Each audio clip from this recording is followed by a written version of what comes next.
So I'm here today with Ted Munson, sports nutritionist and marathon runner.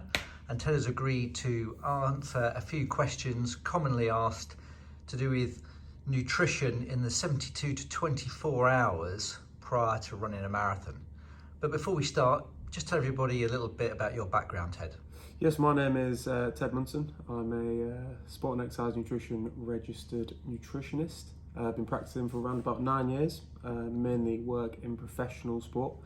So I work in football, rugby, Formula One, but I've also worked with elite endurance athletes from cyclists to Olympic marathon runners.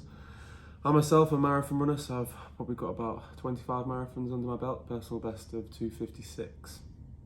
Okay, that's very impressive.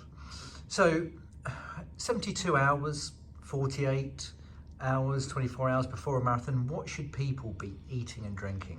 Yes, I think 72 hours before, people don't really think about that. I kind of call that like race day -3. It's always a tough one to get right because you've taken a bit of a taper in your training, and people are a bit unsure of whether they should start carbing up on that day. I think on 72 hours before, you should be kind of just having a normal day's diet, considering your reduce it in training loads. That could be anywhere between 2,000-3,000 calories per day.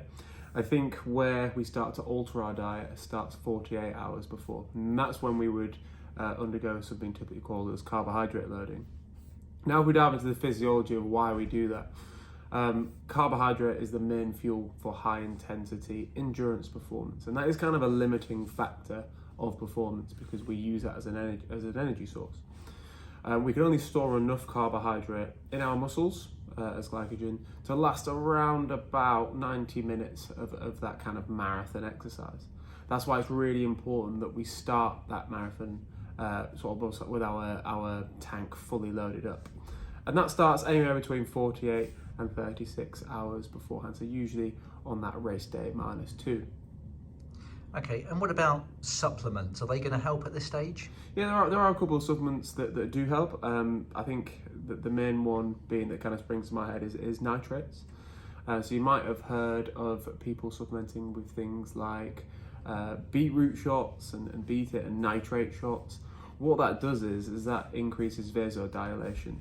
So it increases it kind of expands our blood vessels. By doing that, we can get more blood to where it needs to go, so usually our legs, and it can deliver more energy, more oxygen to it. By doing that, we can increase sort of endurance capacity, so it increases our performance. And there's plenty of research studies around there, and they all kind of give different amounts of kind of performance increase, but it looks around about that 4 to 5% increase in endurance performance, and that can shave a fair few minutes off your time. The way to take it, there's two kind of ways to use it.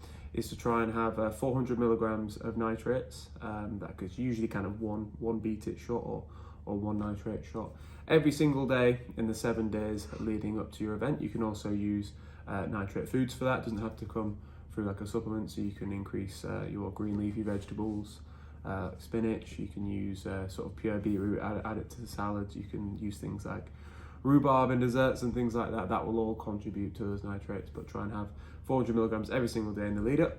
There's also some research that suggests having kind of greater loads the day before your event. So trying to have 2 shots, so 2 sets of 400 milligrams, morning and afternoon, and then doing it again on the day of the marathon itself, another 2 shots. That can also show similar increases in performance.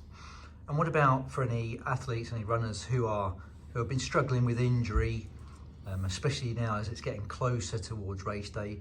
Is there anything that they can take that's going to help, even in a small way?